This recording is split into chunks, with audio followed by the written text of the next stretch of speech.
that we are facing a number of different challenges in the world, a number of different crises. And I think we have to be honest with ourselves that that is an opportunity of one order and a challenge of historic proportions in another. We shouldn't pretend that these are casual or simple issues, but that shouldn't scare us from attempting to address them. We need to avoid creating catastrophes of the sort of major wars in order to develop a better system of governance. And if we put democracy at the central point of that conversation, and we say to ourselves, what is the way in which we would like to govern global human rights, which we would like to govern the global ecology, which we would like to govern the issues that would reduce economic inequalities in the world. And we then build in our minds and in our public conversations the way forward in this process. I think it can be done. I think it can be done in conjunction with addressing the crises themselves head on. It's The Real News. I'm Lynn Fries, and that opening clip was from Q&A with Harris Gleckman on his book, Multi-Stakeholder Governance and Democracy, A Global Challenge. This is part 2 of a report on that conversation. Harris Gleckman is a senior fellow at the University of Massachusetts, Center for Governance and Sustainability, and director of Benchmark Environmental Consulting. We're going to pick up the report where we left off. In 2010, you noted that that's when the World Economic Forum project called the Global Redesign Initiative was published, and that by a chance remark from a former colleague, you read it. Davos brings together a very powerful collection of the world's elite. In effect, what Davos realized is that their annual meetings, which take place in Davos, which is where it gets its name from, but more importantly, they have regional meetings all over the world where they invite in their corporate members. They pay a lot of money, but they invite in leading civil society people. They invite in leading legal authorities, media people, actors, civil society leadership from the North and the South for their meetings. And in some ways, what the Davos Global Redesign Initiative is, in their own words, was to take the Davos experiences and apply them at a global level. And that is one of the ways in which the Global Redesign Initiative, which was done by inviting in some 700 different people, working a year and a half to produce a 600-page proposal with lengthy examples, and circulated it within that space. And so I was very fortunate to have met a colleague who said, look, you should take a look at this because this is a new dynamic that may be a challenge to multilateralism. And after examining it carefully and producing an online web, a reader's guide to it, which remains on the website of the University of Massachusetts in Boston, became clear that it could not be, or was even less democratic than where we were at the moment, but had the power of incorporating, co-opting other sectors of society into global leadership. So basically, you shared the view with the World Economic Forum that a new form of global governance was necessary, but not that multi-stakeholderism should be the foundation for the next form of global governance. Is that right? Yes, and I think it's important, Lynn, to understand where our shared interests are and our shared analysis is and why the outcome that they propose doesn't work. Our shared area is to recognize, as we share a common view, that the transnationals currently set the global rules and practices by themselves. And that's not what's usually taught in international relations courses or in the public media, where the higher attention is given as if governments are able to exercise control over these multinationals and the world economy. But it's also the case that increasing numbers of non-military global problems need a different structure. The voluntarism around climate change in Paris and in Copenhagen is not strong enough to address the issues as crucial as the impact of climate and how to respond to our behavior about the climate. It's also the case that that's true about some newer technologies, which are not being governed nationally. They're being moved out of the space of countries into internet governance, nanotechnology governance, geoengineering governance. And so where the issue is that these things need new systems for global governance. But the idea that a relatively self-selected group and largely self-interested group is given the public space to be the global governors of a particular area, that doesn't even have a flavor of democracy, let alone a democratic character.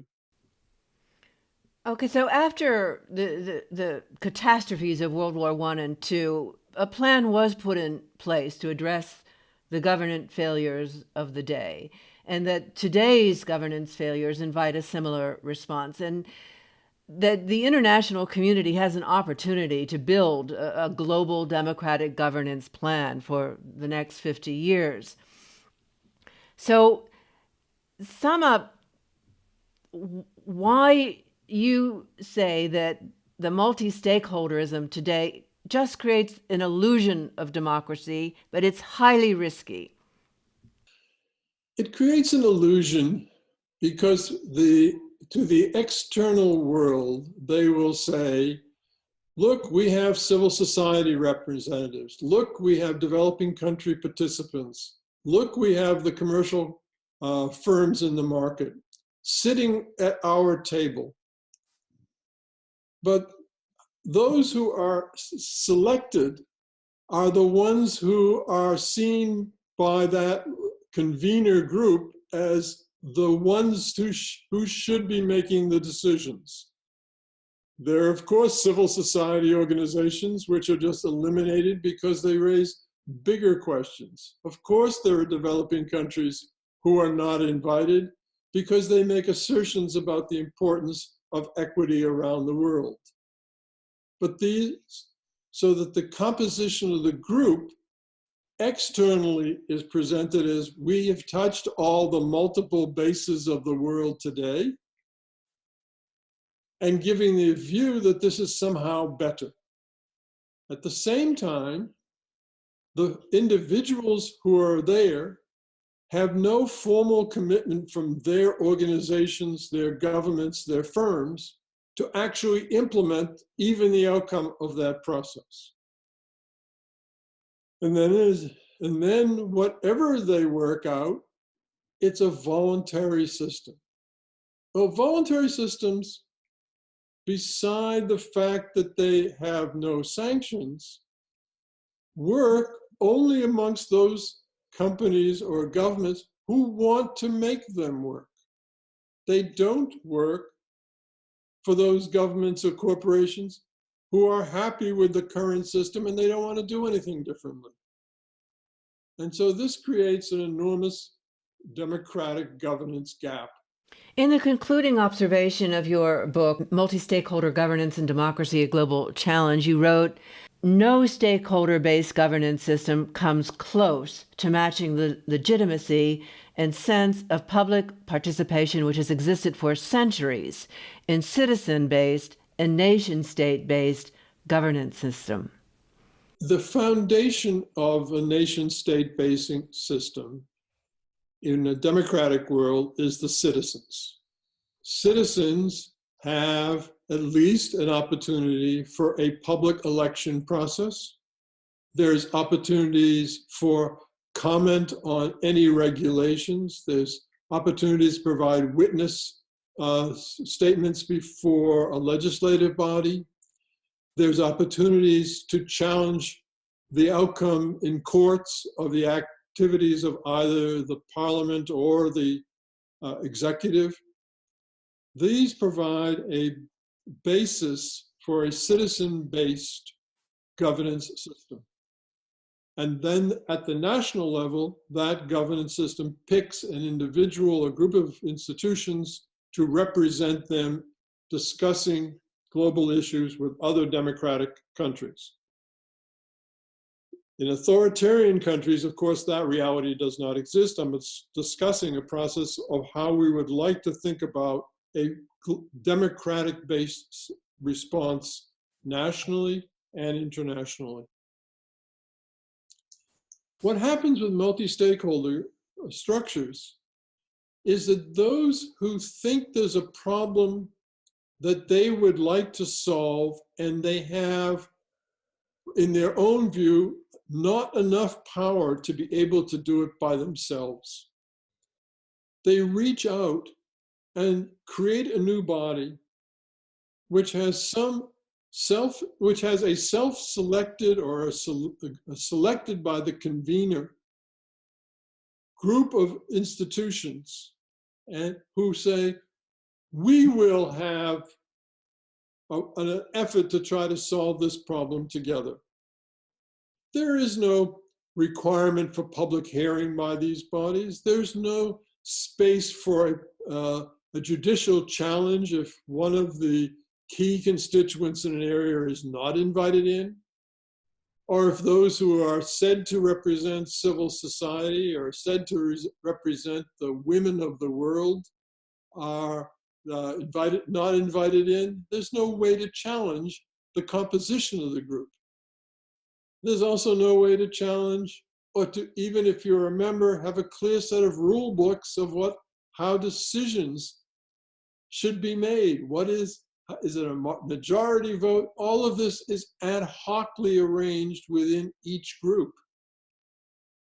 So the democratic character of the multi-stakeholder group just cannot happen because there is no adequate tie to the rest of the world, because they are created by a process that self-selected leaders are given this position.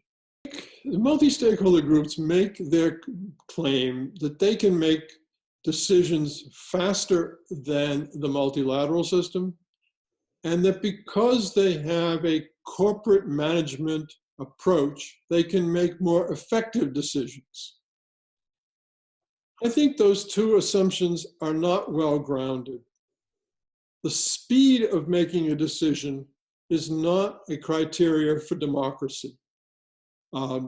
We welcome the dynamic process over sometimes many years to find out what is the current consensus. So to say that we can have a fast decision on its own, a la a corporate decision, that's not particularly a good democratic criteria. But the most tricky one is the claims about effectiveness. And largely, there is very little research that the processes are effective. For the most part, they have worked hard to prevent serious examinations of their claims to effectiveness. And you also wrote that one cannot ignore that the push for a successor to multilateralism is also coming from authoritarianism. Yes, I think if in the face of growing authoritarianism at national levels and at international levels and associations between authoritarian states, any version of a view that said a counter to that is, well, now we're going to have civil society involved, we're going to have the academy involved, we're going to have religious leaders involved, we're going to have corporate people involved. Look at all the popular participation that multi-stakeholderism offers as against to an authoritarianism. Isn't multi-stakeholderism, their argument goes, so much better as a popular response? It's a slightly disingenuous argument. It does have the claim that by having these other constituencies present, however fragile their relationship of that individual is to the group that they're said to represent, and the word often used in that area is they are representing that view. Well, there's no representing, there's no obligation to represent, but it is presented as a more populist view as against the movements toward more authoritarian realities. I think that there's an important need to develop a more globally democratic governance system as we move into a post-nation state system. And as you said, Lynn, that at the end of the Second World War, actually, even before the end of the war, 3 years before the end of the war, the US and the United Kingdom began thinking of the arrangements for the United Nations, what became the United Nations and became the Bretton Woods institutions. And in some ways, where we are now is we should be doing the same, starting to have broad public conversations about how we would like to create a more democratic global governance system. For the general public, looking for a way where we can deliver a socially and environmentally healthy planet, what are the alternatives? What should the general public be backing in terms of alternatives to multi-stakeholder model and the current system? Then I think there are 3 different tracks that we could, as a world, decide to go down. After World War II and the wars of World War I and World War II, the international institutions which were created focused around the military destructions and the war destructions of the world. Our global crises continue to have a military component, but now also have clearly ecological realities, massive social inequalities, significant gender inequalities in the world. One option is for the multilateral system, a government-centric system, to be rebuilt, which puts the solution of those crises at the center of a new system. That's one route. The second route, which also comes from the history from World War II, is because it was a military-centered or a peace-centered approach, the military power countries were given a special role, the Security Council. And we've struggled with that limitation ever since, but it has had a function. It was a recognition of a degree of military power being central, and that power had to be incorporated in some fashion in a global institution. So a second avenue is to figure some multi-chamber approach that looks at contemporary issues of power and says, how do we incorporate them with a checks and balance and a balancing role, and acknowledge we have to deal with that power.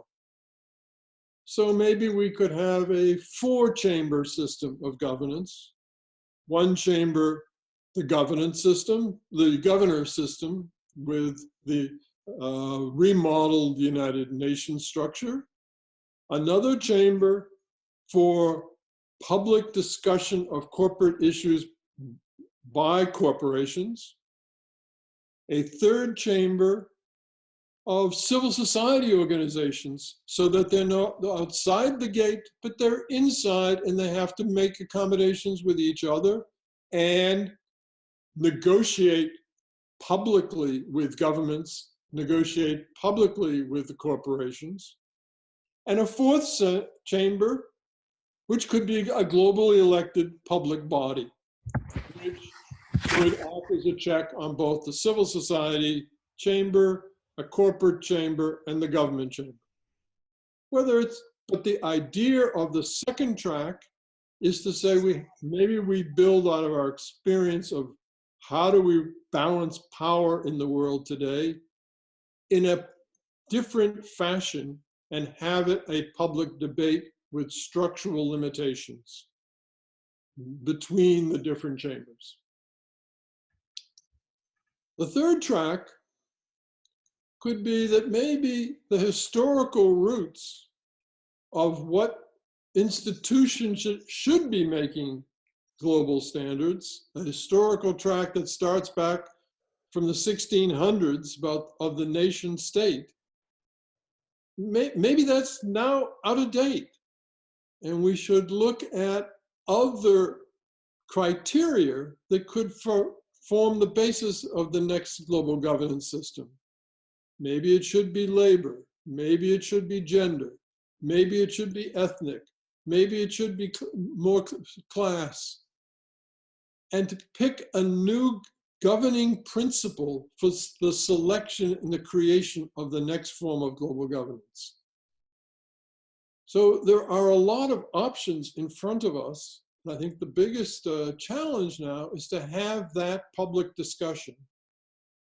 And to have that discussion very public and very engaged, not one that takes place in relative secrecy of the World Economic Forum, where while all those people were meeting, there was minimal publicity, no public import. And as you observed earlier, one only accidentally learned of their discussions. And a space that says we need to say that we have these global crises. They need not only to be addressed as crises, but we have to discuss how we govern those crises. We're going to have to leave it there. Many thanks to our guest contributor, Harris Gleckman. And thank you for joining us on the Real News Network.